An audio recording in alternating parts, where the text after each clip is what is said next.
My name is Tori Hilton. I'm 23 years old. Your brother has real potential. You should learn a trade, my father said while signing away $175,000 that had my name on it. Money my grandparents had saved since the day I was born.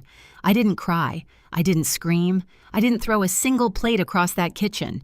I picked up my backpack, walked out the front door with $340 to my name, and I never looked back. That was 5 years ago. Last Tuesday, my parents walked into my office on the 14th floor of a building in downtown Hartford. My mother's knees buckled, but not because of the corner office, not because of the 40 employees. It was the way I looked at her, the way you look at a stranger who wandered into the wrong room. But to understand what happened in that office, you need to know what happened at a kitchen table in Glastonbury, Connecticut 5 years before, and the one piece of paper my father never knew existed. Let me take you back to March of 2020, the week everything changed. I grew up in a colonial 2-story on Hollister Way in Glastonbury, Connecticut. White shutters, a wraparound porch, a mailbox my father repainted every spring because appearances mattered more than anything in the Hilton household. From the outside, we looked like a catalog family. From the inside, we operated like a small dictatorship. And my father, Gerald Hilton, was the one holding the gavel. Dad was a regional manager for an insurance company in Hartford. 40-minute commute, briefcase, tie clip, firm handshake. He controlled every dollar that moved through our house. My mother, Diane, didn't have a credit card in her own name until she was 46 years old. That should tell you everything. The rules were never written down, but they didn't have to be.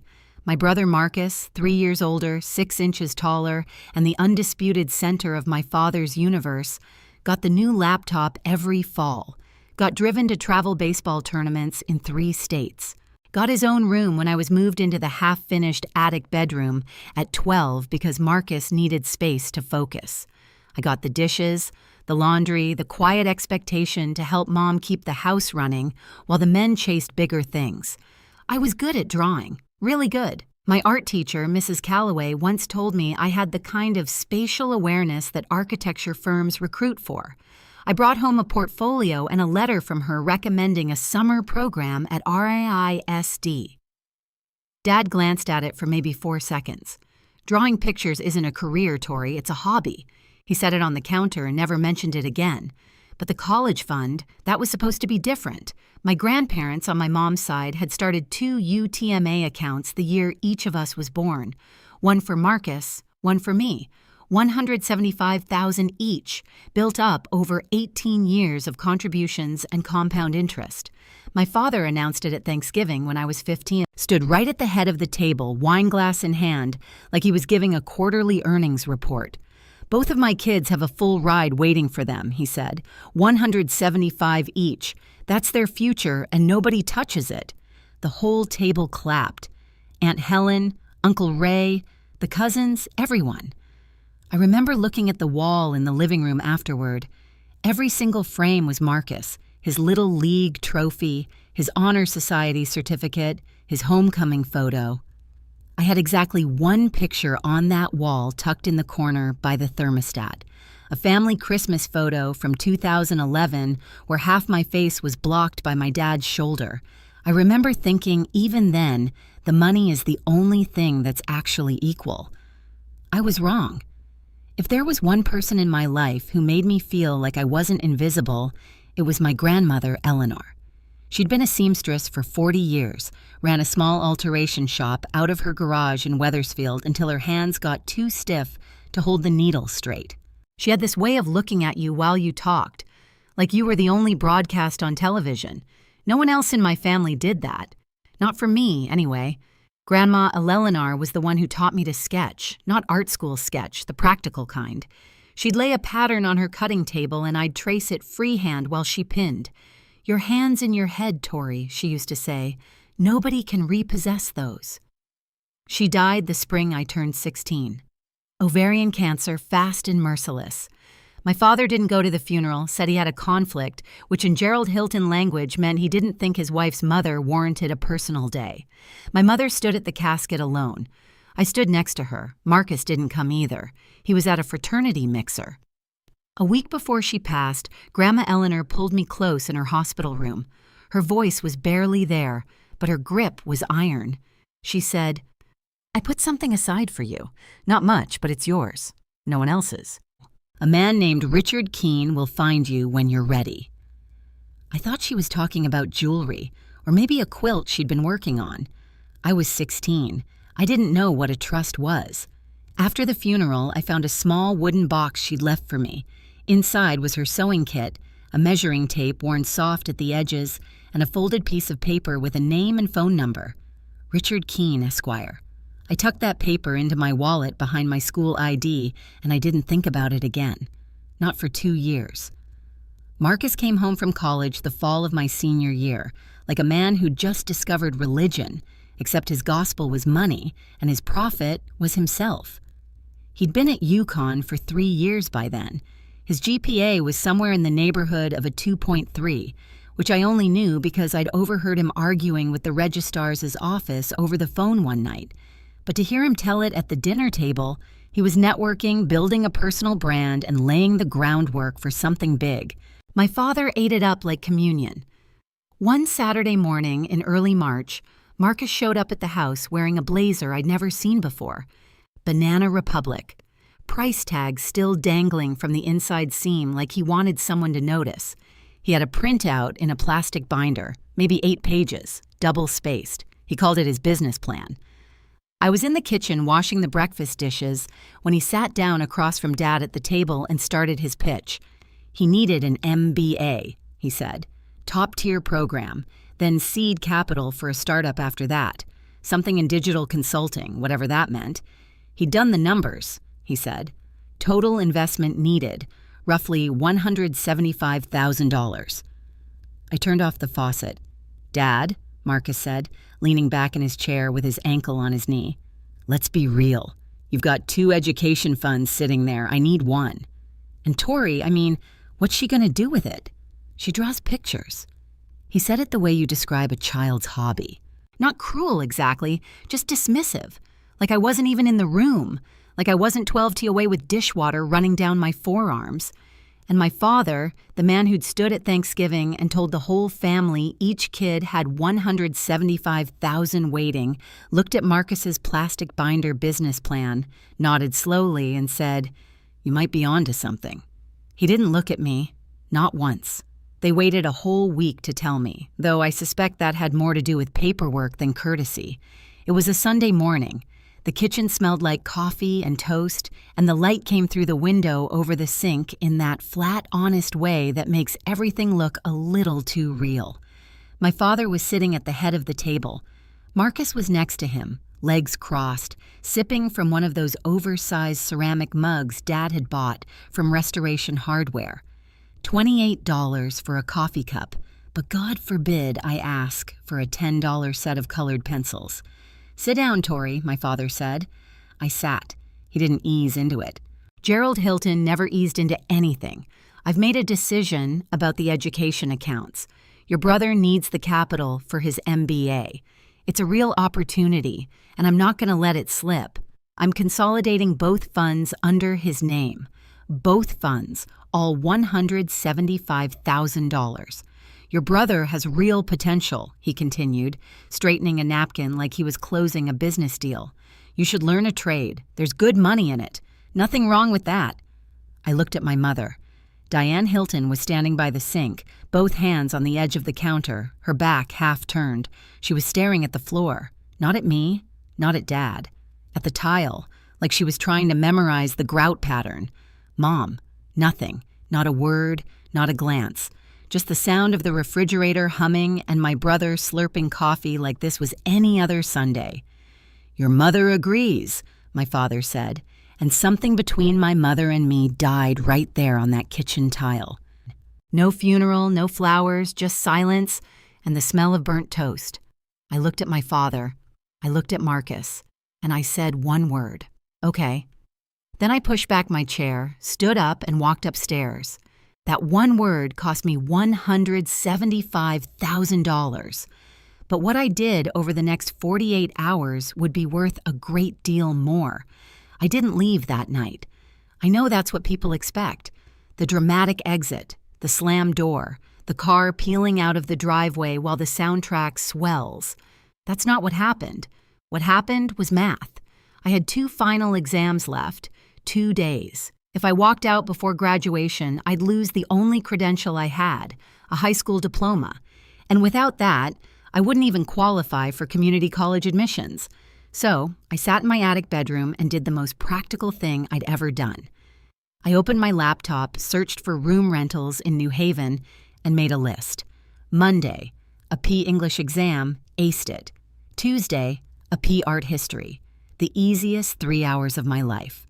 I walked across the gym stage Wednesday afternoon in a navy cap and gown, shook the principal's hand, and took my diploma. No one from my family was in the audience.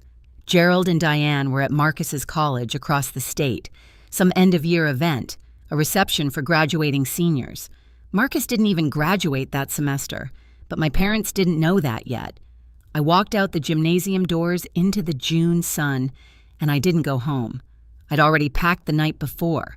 1 backpack, 3 changes of clothes, my laptop, a phone charger, Grandma Eleanor's wooden sewing box, and the folded paper with Richard Keene's number still tucked in my wallet. That was everything. My entire net worth, $340 in a savings account linked to a debit card with a cracked screen protector. I left a note on the kitchen table, the same oak table where my grandmother used to teach me to trace patterns and where my father had signed away my future. I'm leaving. Please don't look for me. You already made your choice. I called an Uber, got in, watched the white shutters of Hollister Way disappear through the rear window.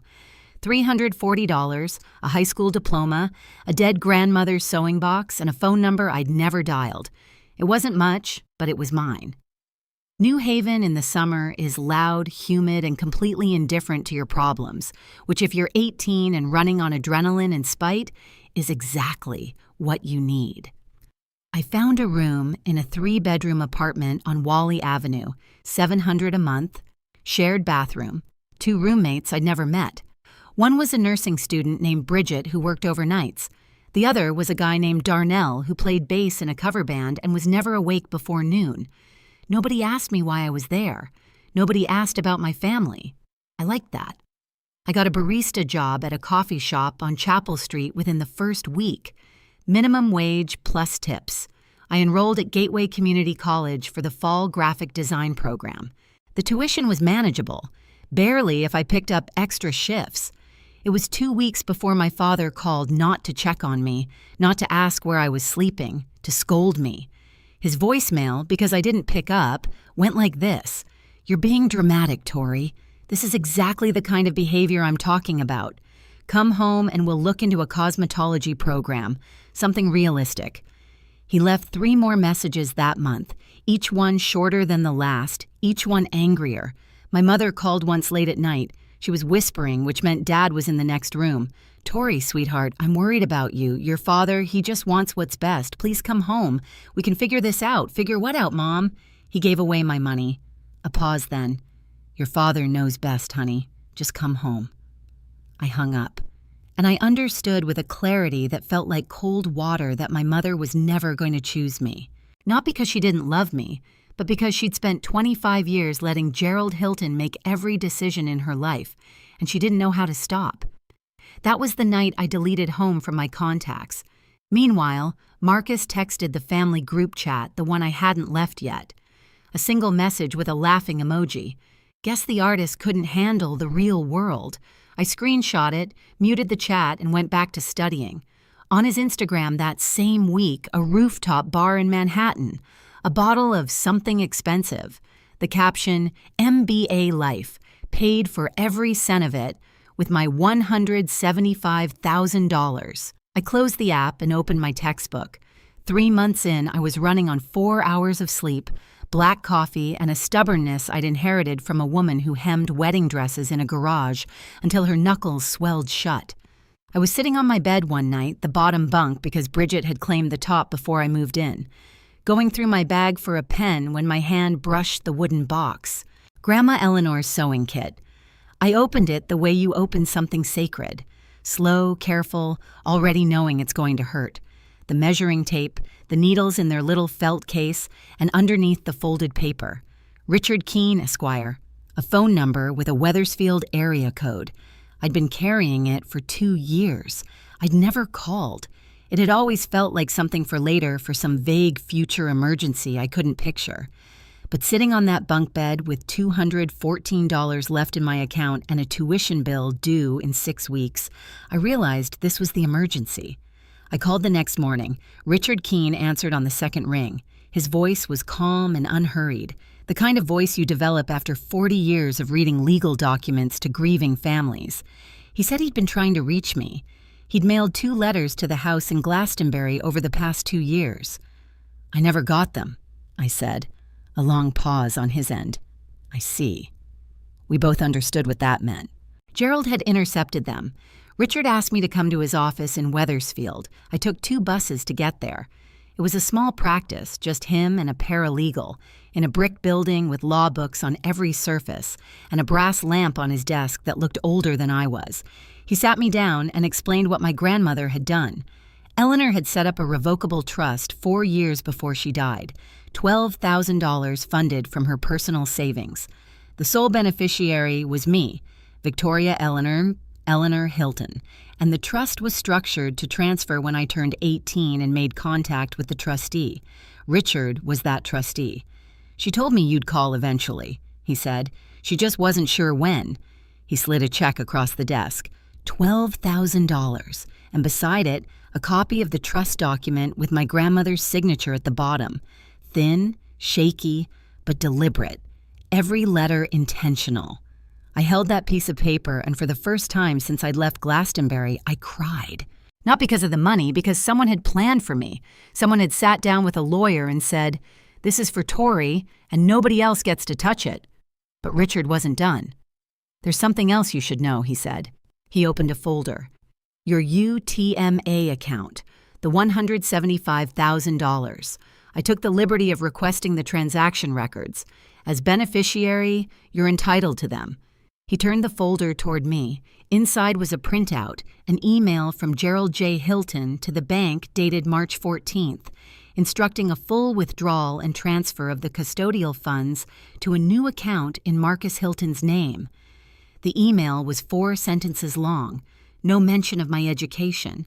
No mention of me at all, except as an account number. Under Connecticut law, Richard explained, a UTMA custodian has a fiduciary duty to use the assets for the benefit of the minor. That's you. What your father did isn't just unfair, Tori. It's a breach of that duty. You have legal standing to pursue recovery. My stomach dropped. So I can get it back. Richard was honest. You can file, but your father would need to have the assets to return. And litigation takes time and money you may not have. I can't make you any promises. I sat there for a long time staring at that email printout. My father's name, the date, the amount, cold, transactional, like transferring inventory between warehouses. And then I folded the printout, put it in the envelope with the trust check, and said, "I'm not going to sue him." Richard raised an eyebrow. "I don't want his money anymore," I said. "I want my own." He nodded slowly, the way someone does when they respect a decision they might not have made themselves. The statute of limitations on a UTMA breach in Connecticut is 6 years, he said. "If you change your mind, the door stays open." I thanked him. I took the check, the trust document, and the email printout. I walked to the bus stop in the rain, holding a manila envelope against my chest. $12,000 in Connecticut. That's barely 4 months of rent. But it was the first money in my life that someone gave me because they believed in me, not because they were obligated to. I want to be honest about what those first 2 years looked like. Because I think people imagine some kind of movie montage, inspirational music, time-lapse of the girl at the desk, everything golden and upward. It wasn't like that. It was unglamorous and exhausting, and there were weeks where the only thing that kept me going was the fear of proving my father right. I used the $12,000 strategically. Tuition at Gateway for a full year came to just under $4,000. I bought a refurbished iMac and a student license for Adobe Creative Suite. The rest I rationed like water in a desert.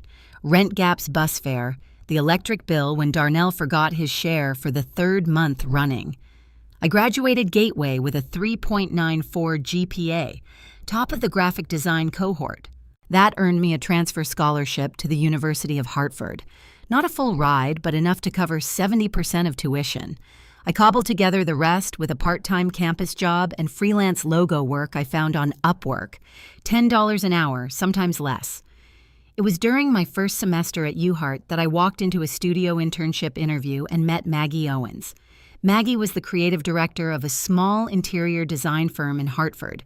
12 employees, mostly residential clients, nothing flashy. She was about 40 with reading glasses permanently perched on her head and a habit of saying exactly what she thought, which in a world full of Gerald Hiltons was the most refreshing thing I'd ever encountered. She flipped through my portfolio in silence for what felt like 10 minutes.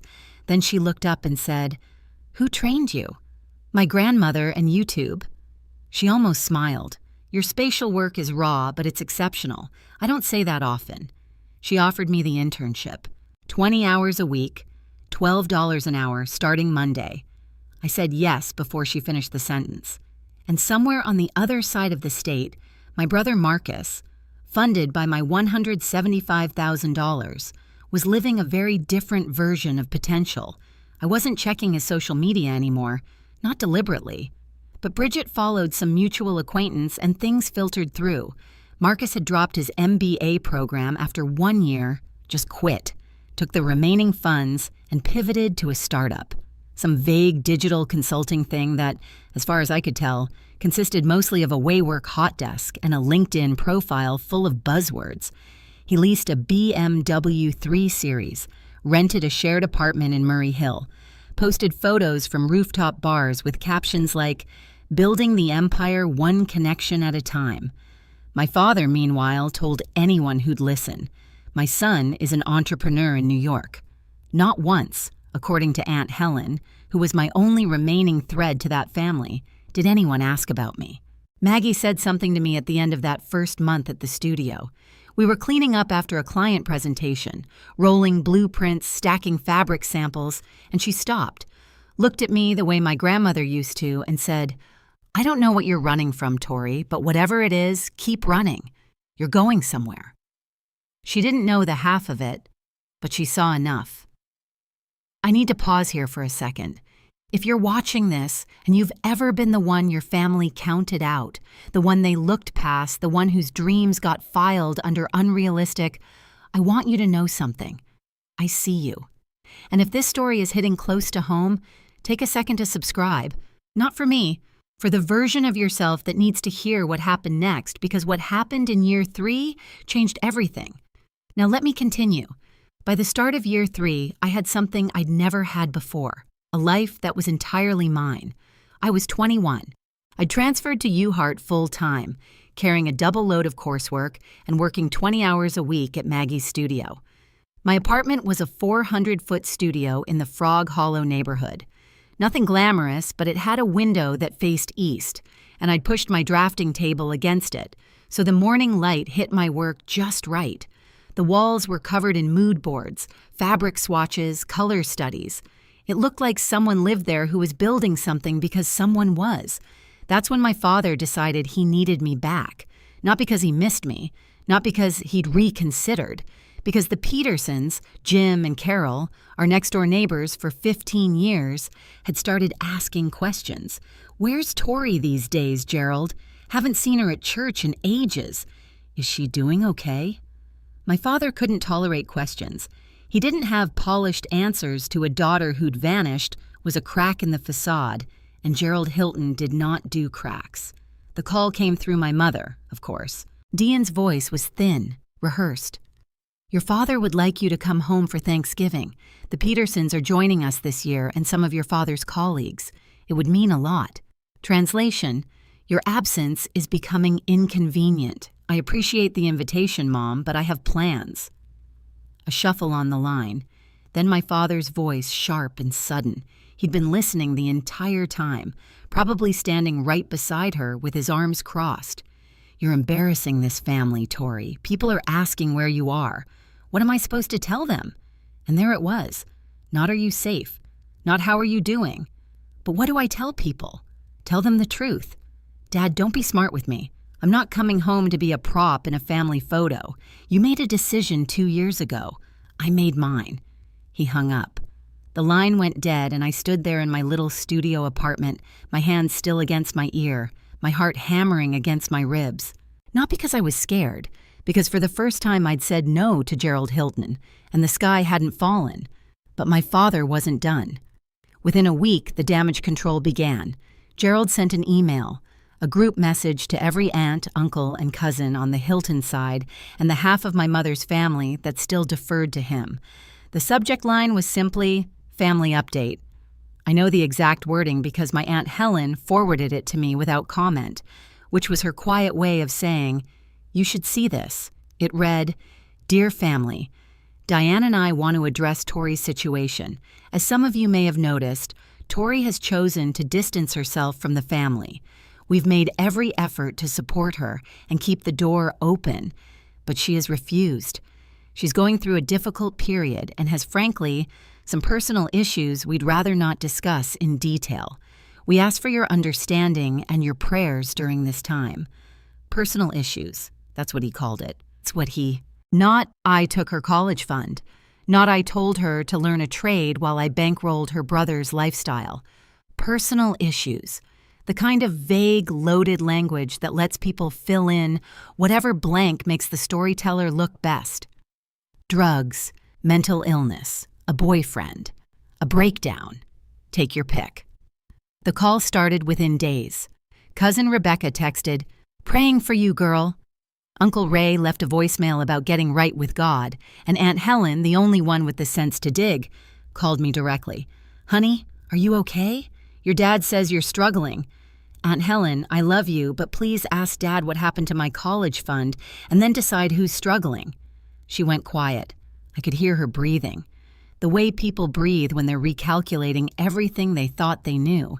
She asked Gerald. "I know she did because she told me later." His response was, "That's between me and my children," which is what people say when the answer makes them look bad. After that, Aunt Helen stopped asking, not because she didn't care, but because Gerald Hilton had spent decades building a family structure where questioning him was the same as betraying him. And most people choose comfort over confrontation. I couldn't fight on every front. I was 21, working and studying, and barely keeping my head above water. I didn't have the energy to mount a public relations campaign against my own father. So I did what I'd been doing since I was 12. I put my head down and kept working, but I saved that email. I saved Helen's forward with the timestamp and the full recipient list. I didn't know when I'd need it. I just knew that a man who rewrites history once will do it again. And next time I wanted receipts, Marcus called on a Thursday night, 8 months after the Thanksgiving blow-up. It was the first time I'd heard his voice in 2.5 years. "Hey, sis." Warm, casual, like he was calling to catch up over coffee, like nothing had happened. "Marcus, look, Dad told me about the whole Thanksgiving thing. I think you're overreacting a little. It was just money, you know. We're family. Families figure this stuff out, just money. $175,000, my education, my future, my grandmother's legacy. Just money. It was $175,000, Marcus. My $175,000. Okay, sure, technically, but Dad did what he thought was best, and honestly, he paused, and I could hear him shifting, probably leaning back on whatever couch he was sitting on. I needed it more. You always land on your feet, Tori. You're scrappy like that. Scrappy? The word people use when they want to compliment your suffering while taking credit for causing it. I didn't respond. I let the silence sit there, heavy and unforgiving. His tone changed. The warmth drained out, replaced by something thinner, sharper. Fine, be like that. But I'm going to be straight with you. If you keep this whole grudge thing going and it gets back to Dad's people, if you start ruining his reputation over some bank account, I'll make sure everyone knows you left because you couldn't handle not being the favorite. I'll make sure that story sticks. There it was, the real Marcus. Not the charming big brother, not the family peacemaker, the same kid who'd sat at that kitchen table and said she draws pictures while I stood 12 feet away with dishwater on my arms. Marcus, I said, and my voice was so steady it surprised even me. I'm going to say this once. Don't call me again unless it's to apologize with a check. And even then, call a lawyer first. I hung up. My hand was shaking, my face was not. That was the last time Marcus and I spoke for exactly 2 years and 4 months until he showed up with my parents at my office. The thing about building a life from nothing is that nothing keeps trying to remind you where you came from. End of year 3. I'd been running full speed for almost 30 months. Classes, the studio, freelance work on weekends. A budget so tight I could feel it creaking. And then in the span of a single week, 2 things happened at once. First, my biggest freelance client, a boutique hotel group I'd been doing branding work for, froze their entire marketing budget. Contract canceled, effective immediately. That was $1,400 a month I'd been counting on. Second, the tuition bill for my final semester at UHeart arrived. $4,200 due in 30 days. My scholarship covered the rest, but this chunk was mine to pay, and my savings account had exactly $611 in it. I sat in my car, Maggie's old Civic she'd let me borrow semi-perman manantly in the parking lot of a CVS at 11 o'clock at night, and I did the math on the back of a receipt. Every way I ran the numbers, I came up short. If I didn't pay, I'd lose my final semester. No degree. 3 years of grinding reduced to a transcript that said incomplete. And for the first time since that kitchen table, for the first time in almost 3 years, I heard my father's voice in my head. Not a memory. Worse, a verdict. Maybe he was right. Maybe I wasn't built for this. Maybe the girl who draws pictures really didn't have real potential. Maybe I should have just gone home when he told me to and enrolled in that cosmetology program and married someone appropriate and hosted Thanksgiving dinners for the Petersons until I turned into my mother. I picked up my phone, opened my contacts, scrolled to where home used to be, the entry I deleted 2 years ago. I could still remember the number. My thumb hovered over the keypad. Then I looked at the passenger seat. The wooden box was there. I kept it in the car always, the way some people keep a rosary on the rear view mirror. My grandmother's sewing kit, the measuring tape, the empty space where Richard Keene's number used to be. Your hands and your head, Tori. Nobody can repossess those. I put the phone down. I didn't call. Instead, I called someone else. Maggie Owens picked up on the first ring. It was nearly midnight, and she answered like she'd been expecting the call, which, knowing Maggie, she probably had. She'd seen me getting thinner. She'd noticed the dark circles. She never said anything directly because Maggie respected people too much to narrate their struggle back to them. But she watched. She always watched. Maggie, I'm sorry to call so late. I need to ask you something. Do you have any overflow projects? Anything at all? I'll take whatever you've got. I want to be clear about what I didn't say. I didn't say I need money. I didn't say please help me. I wasn't looking for charity. I was looking for work. There's a difference, and it matters. Maggie was quiet for a moment. Then she said, Actually, I've been meaning to talk to you. I'm leaving the firm. My stomach dropped. The one stable thing in my professional life gone. I'm starting my own studio, she continued. Residential and commercial design. I've been planning it for 6 months, and I need a junior designer full-time salaried. It pays enough to finish your degree if that's something you're worried about.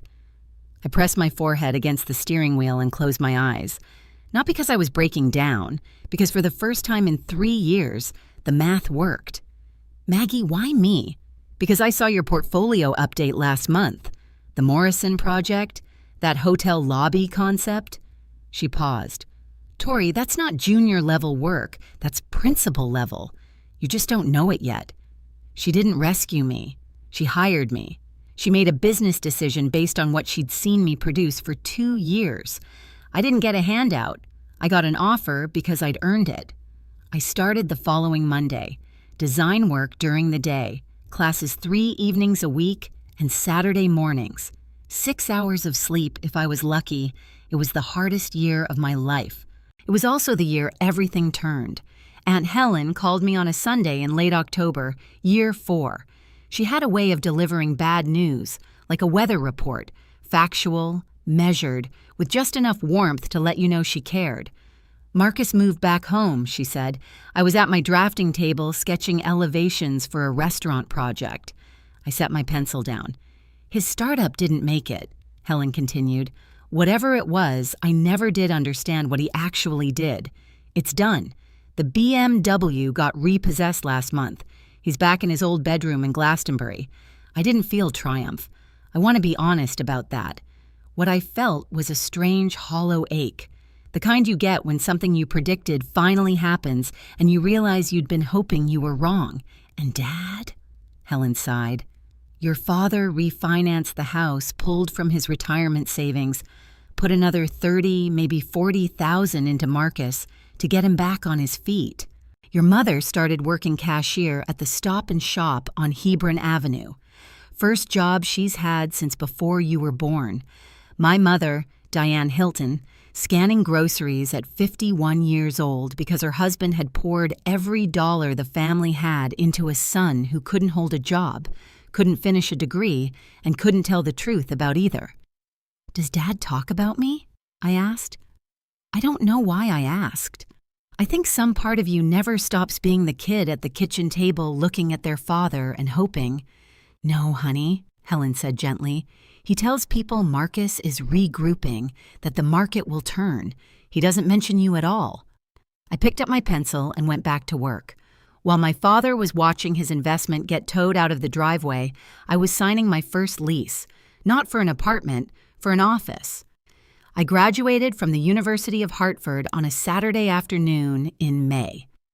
Magna cum laude, Bachelor of Fine Arts and Design. The auditorium was full of families, mothers with flower bouquets, fathers holding up phones to record the walk, little siblings squirming in folding chairs. Mine was empty. My row in the guest section had 2 seats reserved under Hilton, both unclaimed. Maggie sat in the 3rd row.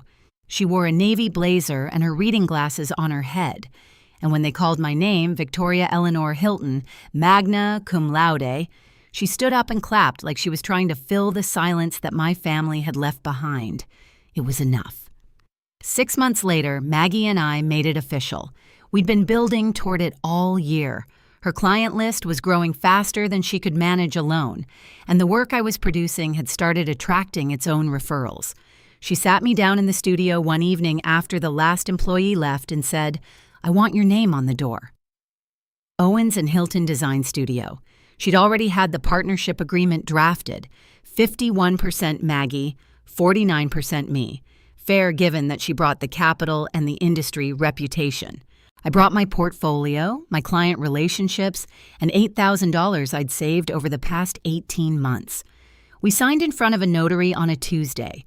Within 6 months, we'd outgrown the original studio, hired 3 employees, then 7, then 12. Maggie handled the high-end residential clients. I built out a consulting arm, corporate spaces, restaurant concepts, boutique hotels under the name Hilton Creative Consulting, nested under our shared umbrella. The day I saw my last name on a glass door that I owned, not inherited, not borrowed, not given, I stood there for 5 full minutes, not to admire it, to believe it. Year 5.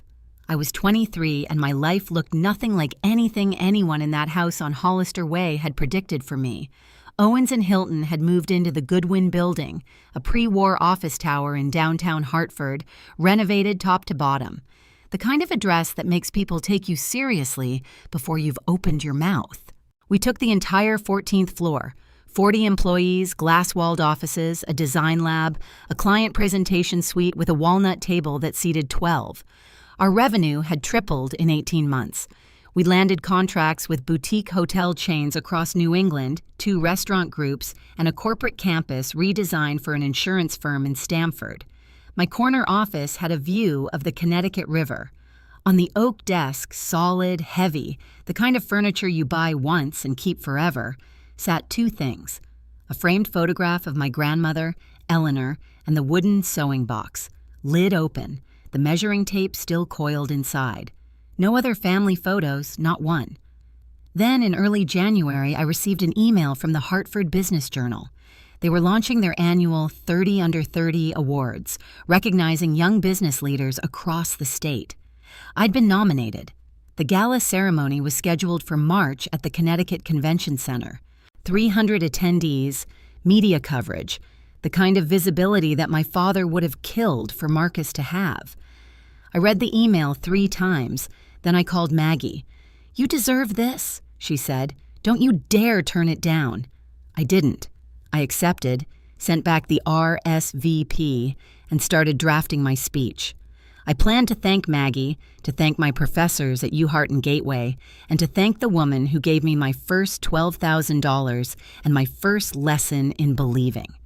What I didn't plan for, what I couldn't have predicted, was that the Hartford Business Journal publishes their nominee profiles online 2 weeks before the gala, with photographs and full names, and that Glastonbury, Connecticut, is only 22 miles from downtown Hartford. It was Bob Peterson who set the match. Bob, Jim, and Carol's son, our old next-door neighbor, the kid who used to throw a football with Marcus in the backyard, had moved to Hartford after college and worked in commercial real estate. He saw the HBJ article the day it went live. He saw the name. He saw the photo, the professional headshot I'd had taken for the company website. Blazer, clean background, the kind of image my father would have framed in the living room if it had belonged to Marcus. Bob didn't think twice. He forwarded the link to his mother Carol with a note. "Isn't this the Hilton's daughter? Small world." Carol Peterson texted Gerald that same evening. "Congratulations, Gerald. Saw Tori in the Hartford Business Journal. What a wonderful achievement. You must be so proud." I know what happened next because Aunt Helen told me months later, piecing it together from what Diane had let slip. Gerald opened the link on the old iPad he kept on the kitchen counter. He read the article in silence. The profile detailed everything. Co-founder of Owens & Hilton, 40 employees, major clients, revenue growth, the 30 Under 30 nomination. There was a quote from Maggie calling me one of the most gifted spatial designers I've encountered in 20 years. Gerald didn't say congratulations. He didn't say he was proud. He said to Diane, who was standing at the stove, "She got lucky. Design is a bubble. It won't last." But Diane, for the first time in 25 years, didn't nod along. "Gerald," she said quietly. "She built that without a penny from us." He didn't respond. He set the iPad down and left the room. Marcus was upstairs in his old bedroom at 26, surrounded by rejection emails and $60,000 in credit card debt. He saw the article that night on his phone. He read it twice. Then he walked downstairs and said the only honest thing I believe. He said that year, "We should visit her. Maybe she can help." Gerald's first instinct was to refuse. He wasn't going to go begging at his daughter's office. The idea offended him on a structural level. In Gerald's world, children came to fathers, not the other way around. But Marcus knew which lever to pull. "Dad, think about it. If people find out your daughter is this successful and you're not even in contact, that looks worse. Way worse than anything Tori could say." He was right. And they both knew it. This wasn't about reconnection. It was about optics. Gerald needed to be seen as the patriarch of a family that included a successful daughter, not the man whose daughter had succeeded in spite of him. They agreed to drive to Hartford. No phone call first, no appointment, just a surprise visit, so Gerald could control the narrative. Walk in, shake hands, maybe get a photo for the living room wall. Proof that the Hiltons were a united front. They left Glastonbury on a Tuesday morning in early March. Gerald in his best suit, the navy one, 15 years old, slightly too tight across the shoulders. Marcus in wrinkled khakis and a polo that had seen better days. Diane in the back seat, clutching her old handbag, eyes red before they'd even merged onto I-91. 3 people and a stack of Marcus's credit card statements, headed to an office they'd never been invited to. That Tuesday morning, I was in early, 8 a.m. The 14th floor was quiet, just me, the hum of the HVAC, and the pale March light coming through the floor-to-ceiling windows. I had my speech for the gala open on my laptop, a draft I'd been tightening for 2 weeks. The ceremony was Saturday, 4 days away. I'd written and rewritten the middle section a dozen times, the part where I talked about my grandmother. I want to thank the woman who gave me my first investment, $12,000 in a sewing box, and taught me that real potential isn't something someone else decides for you. That line I'd nailed. It was the next part that kept tripping me up. How much to say? How close to the bone to cut without making it about him? I took a sip of coffee. Black, same as always, in a ceramic mug Maggie had custom made for the studio with our logo on the side. My blazer hung on the back of the chair. White linen, the nicest thing I owned, bought with my own money from a consignment shop in West Hartford. My grandmother's stud earrings, small gold knots, sat in my ears. They were the only jewelry I ever wore to the office. I looked out the window at the Hartford skyline, the gold dome of the state capitol, the river catching light, the rooftops of a city that owed me nothing and had given me everything anyway. I hadn't thought about my father in weeks, and that I realized was the real victory. Not the office, not the title, not the corner view. The fact that Gerald Hilton no longer occupied rent-free space in my head. Then the intercom buzzed. Miss Hilton, Janet's voice, careful and strange. There are 3 people in the lobby. They don't have an appointment. They say they're family. My hand froze mid-page. 5 years. No calls, no letters, no apology, and they just showed up. I know you can feel what I felt in that moment. That buzz on the intercom. My whole body went cold. If you've ever had someone from your past show up right when you'd finally moved on, you know exactly what I'm talking about. Before I tell you what happened when that elevator door opened, smash that like button if you think I should have let them up, or drop boundary in the comments if you wouldn't have. Here's what I did. I sat with it for 10 seconds. 10 seconds of silence. My fingertips pressed against the edge of my speech, the intercom light blinking green on the desk phone. I could have said no. I could have told Janet to say I was in a meeting, that Ms. Hilton wasn't available. Please leave a card. Part of me wanted to. The 18-year-old in me, the girl at the kitchen table, she wanted to lock that door and never open it. But the 23-year-old, the one who'd built this floor from scratch, knew something the girl didn't. Running from them gave them power. Meeting them on my ground took it back. Send them up, Janet. I straightened my blazer, pulled my chair to the desk, opened a blank document on my laptop so the screen wasn't showing my speech, and I waited. The elevator opened with a soft chime that I could hear through the glass wall of my office. I didn't go out to meet them. I stayed exactly where I was. Janet walked them through the lobby, past the reception desk with its brass logo, Owens & Hilton, mounted on a slate gray wall, past the open-plan studio where 40 employees sat at their stations, iMacs, drafting tablets, sample boards propped against desks. The morning light was streaming in. The space hummed with competence. My father walked first. Navy suit, 15 years old. It pulled across his shoulders and bunched at the waist. His shoes were polished. He'd tried, but they were the same wingtips he'd worn to my cousin's wedding in 2017. Behind him, Marcus, khakis wrinkled at the knee, a faded polo, hands in his pockets like a teenager called to the principal's office. And behind Marcus, my mother, Diane, smaller than I remembered, clutching a Target handbag with both hands, eyes already red. They walked past 40 people who didn't know them in a building with their daughter's name on the wall through a space that existed because I'd refused to accept the life they'd chosen for me. Janet opened the door to the conference room. Glass walls, walnut table, 12 chairs, an 85-inch display screen, and a view of downtown Hartford that you could charge admission for. "Miss Hilton will be with you shortly," she said. I gave it 2 minutes, not to be petty, because I needed to breathe.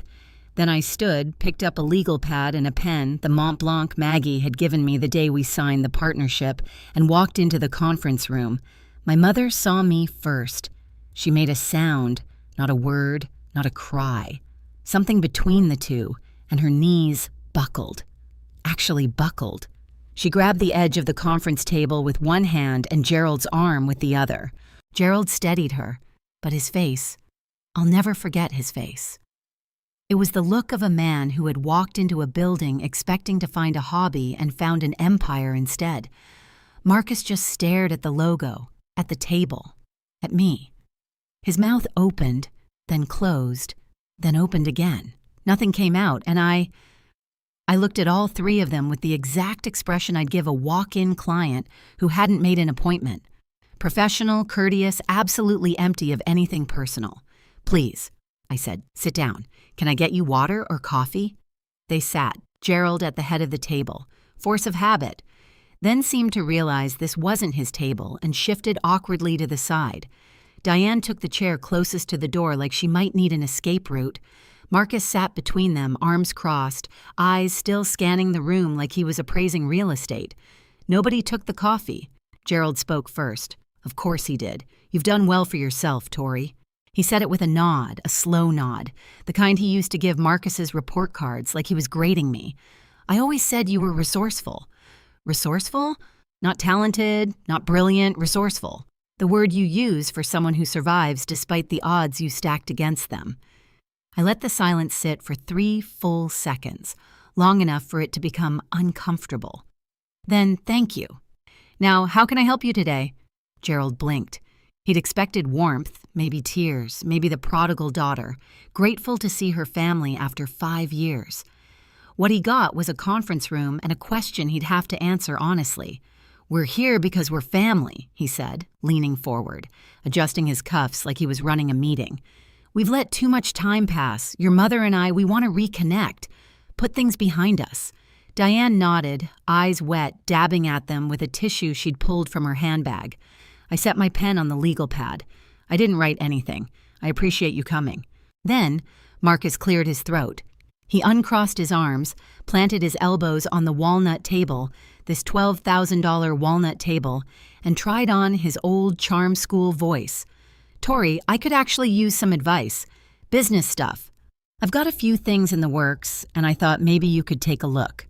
Give me your perspective. A few things in the works. $60,000 in credit card debt and an old bedroom in Glastonbury was a few things in the works. I looked at my brother the way Maggie looked at a design concept that didn't meet brief. "Marcus, are you a client?" He frowned. "What?" "If this is a business consultation, I'll have Janet schedule you. Our rate is $350 an hour." The room went very still. Gerald's jaw tightened. A vein I remembered from childhood, the one above his left temple, the one that appeared before he raised his voice, pulsed once.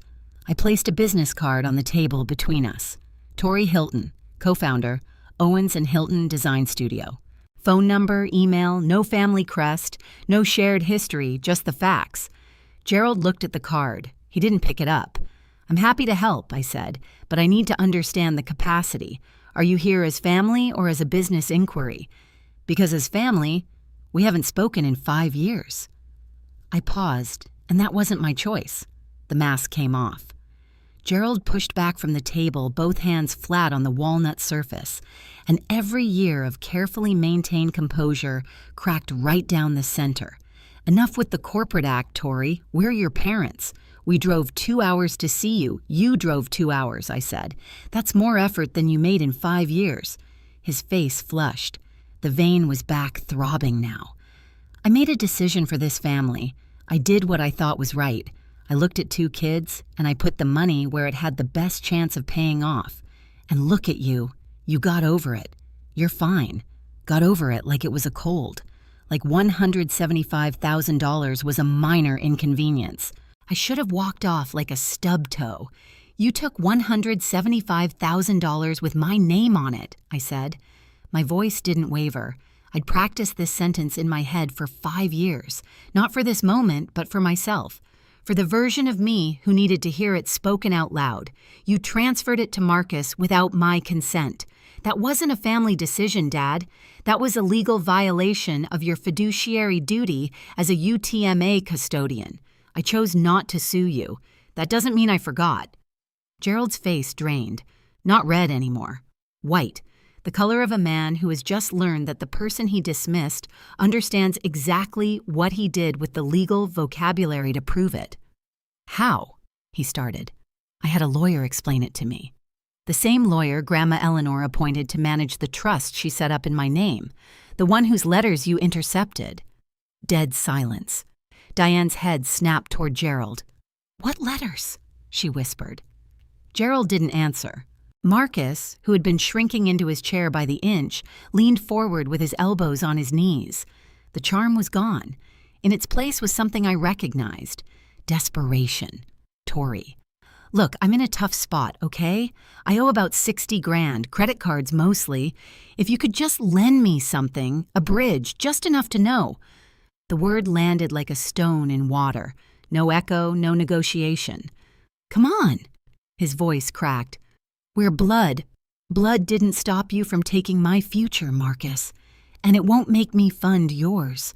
He looked at our father the way he always did for backup, for reinforcement, for the man who'd spent his whole life propping up the golden child. But Gerald was staring at the table, jaw clenched, still processing the phrase fiduciary duty and the ghost of letters he'd thrown in the trash. Then my mother broke. Not the way she used to break, the quiet kind, the kind where she cried at the sink and pretended the water was making her eyes red. This was different. This was a woman who was finally looking at the full cost of her silence. Tori, her voice splintered. Please, I know I should have said something. I was standing right there. I saw what he did, and I was scared. Your father, I didn't know how to. Mom, I said it gently. Not warm, not cold. The way you speak to someone who's telling you something you already know. I know you were scared, but you were the adult. I was 18. I needed one person in that house to stand up for me. Just one. And you chose silence. Diane pressed both hands over her mouth and sobbed, the kind of crying that comes from a place so deep it doesn't make sound at first. Gerald said nothing. Marcus said nothing. And in the quiet, I reached into the folder I brought with me, the one I kept in my desk, the one I hadn't opened in 3 years but never threw away, and I placed a single sheet of paper on the table in front of my father. The email. His email dated March 14th, 5 years ago, from Gerald J. Hilton to First Niagara Bank, requesting a full withdrawal and transfer of UTMA custodial funds, $175,000 from the account of Victoria E. Hilton to a new account in the name of Marcus G. Hilton. 4 sentences. No mention of my education, no mention of my future, just an account number and an instruction. This is what you gave me, Dad, I said, a withdrawal form. Everything else I gave myself. Gerald looked at the paper. His hand moved toward it, then stopped. He didn't pick it up. He didn't need to. He knew what it was. Through the glass walls of the conference room, I could see 3 of my designers glancing in discreetly, the way you do when you hear something happening, but don't want to be caught looking. Janet was at her desk, pretending to type, her eyes flicking toward the door every few seconds. 40 people on this floor, and not one of them knew the people sitting across from me. That was the point. My family had no power here. Not in this building, not on this floor, not at this table. Gerald Hilton was not a man who yelled in public. He saved that for kitchens and closed doors. So he sat there in a suit that didn't fit, in a building that wasn't his, staring at a piece of paper that proved what he'd done. And he said nothing, because for the first time in his life, there was nothing he could say. I stood up, not fast, not dramatic, the way you stand when a meeting has reached its natural conclusion and everyone in the room knows it. I'm going to be honest with all 3 of you. I said I don't hate you. Hating you would mean you still have power over how I feel. You don't. Gerald's eyes were on the table. Marcus was picking at the seam of his polo. Diane had stopped crying, but her breathing was ragged and she held the tissue against her chest like a compress. I won't be lending Marcus money. I won't be pretending we're a happy family for the Petersons, and I won't be accepting a version of this story where Dad invested wisely, and I turned out fine. I let that settle. If there is ever going to be a relationship between us, it starts with 3 things. A genuine apology, not the kind that starts with, I'm sorry you feel that way. Accountability for what was taken from me, not redirected, not minimized, not explained away, and respect for the person I became without you. I picked up my legal pad and my pen. Until then, Janet will show you out. Gerald stood. His jaw worked the way it does when a man has 100 things to say and knows that not one of them will help. He looked around through the glass, past the rows of designers and project managers, at the logo on the far wall, at the skyline beyond the windows. He was measuring something. The distance between what he'd imagined for his family and what had actually happened. He didn't apologize. He buttoned his suit jacket, the middle button, wrong one, the way someone does when they're not thinking, and walked toward the door. Marcus followed, head down, hands back in his pockets. He didn't look at me. Diane was the last to stand. She moved slowly, holding the chair for balance. She looked at me, really looked, the way she hadn't since I was a child, and said very quietly, "Your grandmother would be proud." Something in my chest cracked. Just a little. Not enough to change anything. Enough to feel. "I know," I said. Janet held the conference room door open. The sound of the studio flooded back in. Keyboards, a phone ringing, someone laughing over by the coffee station, the ordinary sound of a business running. My business. Gerald walked through the open plan office with his shoulders pulled in like a man trying to take up less space. The navy suit, too tight, too old, too small for the room, moved through rows of iMacs and standing desks and framed project photos, and not a single person looked up. Not because they were rude, because he was nobody here. The elevator chimed. The doors opened. They stepped in. Gerald first, then Marcus, then Diane, who turned at the last second and looked back down the hallway toward my office. I was already walking back to my desk. The doors closed, and for the first time in 5 years, I allowed myself to think the thought I'd been holding at arm's length since I was 18 years old. I won. Not because I was rich, not because I had the bigger office or the better suit or the logo on the wall. I won because I was standing in a room I'd built with my own hands, and the people who had tried to decide my future had just walked out of it with nothing. After the elevator doors closed, I sat in the conference room for a long time. The email was still on the table. Gerald's 4 sentences dated 5 years ago, printed on plain white paper. I picked it up, folded it along the original crease, and slid it back into the manila folder. Let me tell you something I didn't say in that room, something I'd only told Maggie and Richard Keene. I could have sued my father. I still can. Richard had the case built by the time I was 21. UTM, a breach of fiduciary duty. Gerald withdrew $175,000 from a custodial account designated for my benefit and redirected it to a third party, my brother, for purposes that had nothing to do with my education, my healthcare, or my welfare. Under Connecticut general statutes, that's not a gray area. It's black and white. A judge could have ordered full restitution plus interest plus my legal fees. Richard had the withdrawal records, the bank correspondence, the email I just shown Gerald. He had the trust document from my grandmother proving that Gerald had also intercepted legal mail meant for me, a separate, provable offense. "You have a strong case," Richard told me when I was 22, sitting in his office with the folder open between us. "If you want to pursue it," I thought about it for 3 months. Then I told him no. Not because I'd forgiven my father and not because the money didn't matter. It was 3 things, and I'll be honest about all of them. 1, Gerald was nearly broke. His retirement accounts were gutted, the house was refinanced, and Marcus had burned through everything. Winning a judgment against a man with no assets is just an expensive piece of paper. 2, I didn't want to spend the next 2 years of my life in courtrooms, reliving the worst day of my life in front of strangers. 3, and this is the one that mattered most, I didn't want to be the woman who built her life around $175,000. I wanted to be the woman who built her life without it. "Keep the file," I told Richard. "The statute of limitations runs 6 years. If he ever tries to rewrite this story publicly, I want receipts." Richard nodded. He understood. The folder went into my desk drawer, not as a weapon, as insurance.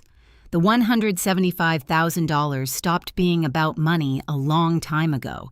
It became about who I was going to be, and I decided I was going to be someone who didn't need it.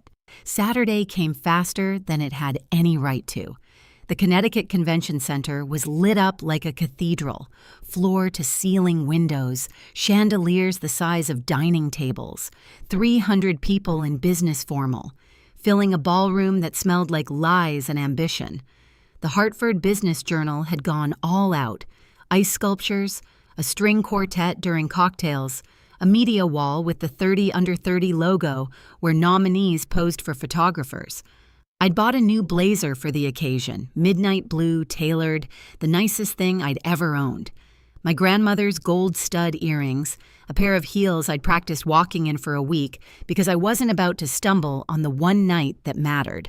In the inside pocket of my blazer, a piece of paper yellowed soft at the folds with a name and phone number written in a dead woman's handwriting. Richard Keene, Esquire. I'd carried it the way other people carry a lucky coin. Not because I believed in luck, because I believed in the woman who'd written it. Maggie was at the front table beaming. She'd brought 3 of our senior designers as guests. Janet had come too in a dress I'd never seen her wear, proud as a mother hen. They called my name at 8:47 p.m. Tori Hilton, co-founder Owens & Hilton Design Studio, Hartford Business Journal 30 under 30. The walk to the stage felt longer than it was. The spotlight hit and the room blurred into shapes and warmth and the sound of applause. I adjusted the microphone and looked out at 300 faces. Then I spoke. 5 years ago, I had $340 and a high school diploma. Someone I trusted told me I should learn a trade because I didn't have real potential. A murmur rippled through the room. He was wrong about the potential, but he was right about the trade. I learned the trade of building something from nothing, from blueprints and deadlines and clients who needed someone to see what they couldn't see yet. I paused, took a breath. I want to thank my partner Maggie Owens, who didn't rescue me. She hired me. There's a difference. I want to thank my professors at Gateway Community College and the University of Hartford who treated me like I belonged there before I believed it myself. My voice steadied. And I want to thank the woman who gave me my first investment, $12,000 in a sewing box, and taught me that your hands and your head are the only things nobody can repossess. My grandmother, Eleanor. Maggie was on her feet, then the table next to her, then the row behind them. A standing ovation that started at the front and moved through the room like a wave. I didn't cry on stage. I saved that for later. At a table near the back, someone was recording on their phone. It was Aunt Helen. She'd come. I'd sent her an invitation 3 weeks earlier, the only family member I'd reached out to. She was crying openly, not bothering to wipe her face, holding the phone steady with both hands. She sent the video to Diane that night. I didn't name my father. I didn't name Marcus. I didn't have to.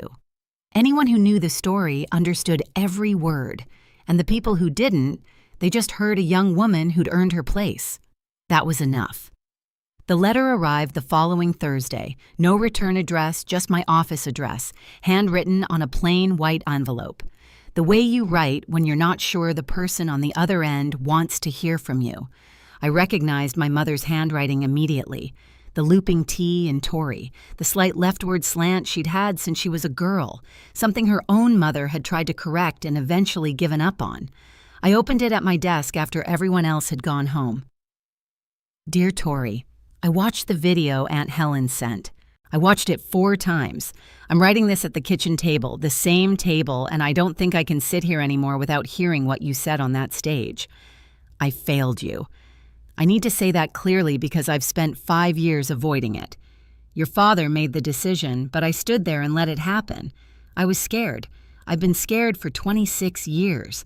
Scared of his voice, scared of being wrong, scared that if I spoke up, the whole structure would collapse. So I said nothing while he took your money, your confidence, and your place in this family. And I told myself it was keeping the peace. It wasn't peace. It was cowardice. I know that now.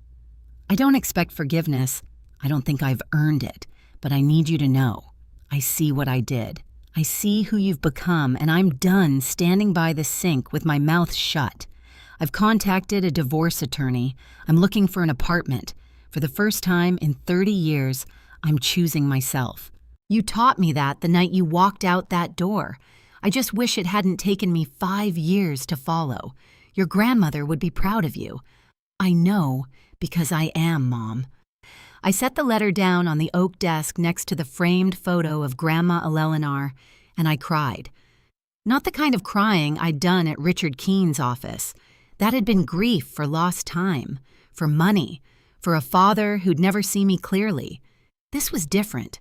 This was mourning the mother-otter relationship we should have had, The version where she stood up at that table and said, "No, Gerald, this is wrong."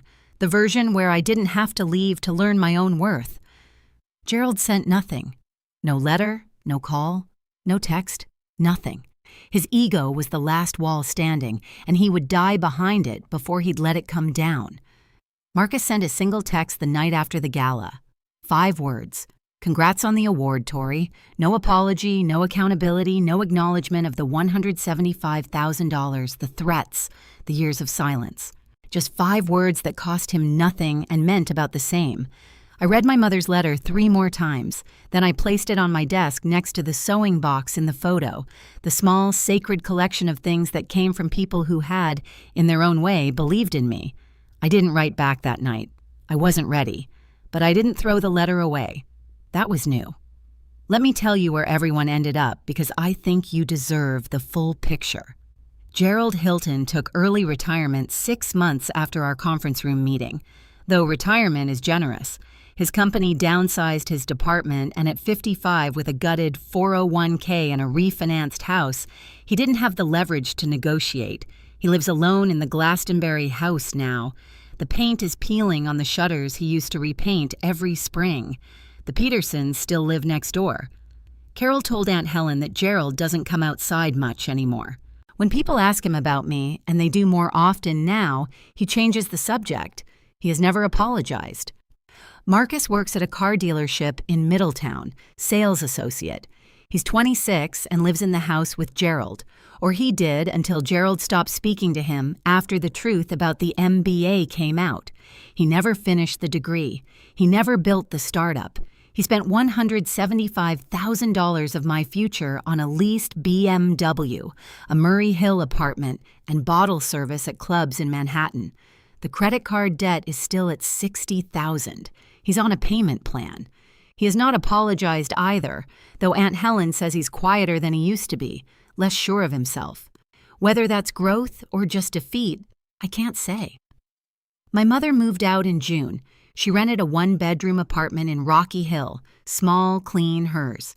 She got a full-time job at an accounting office and enrolled in a bookkeeping certificate program at Middlesex Community College. There's an irony there that I don't need to explain. Diane Hilton, at 53, is learning a trade. And for the first time in her life, she has a bank account with only her name on it. I think about that more than I expected to. As for me, I'm still at the 14th floor. The company is growing. We signed 2 new clients last month, a hotel group in Newport and a co-working campus in Stamford. Maggie and I are talking about opening a second office in New Haven, which would feel like a full circle moment, given that's where I started with a bunk bed and a barista apron. The sewing box is still on my desk. The trust document is in my safe. The UTM-A file is still in the drawer untouched, and my mother's letter, folded once, tucked into its plain white envelope, sits on the corner of my desk where I can see it every morning. I haven't written back yet, but the letter is still there.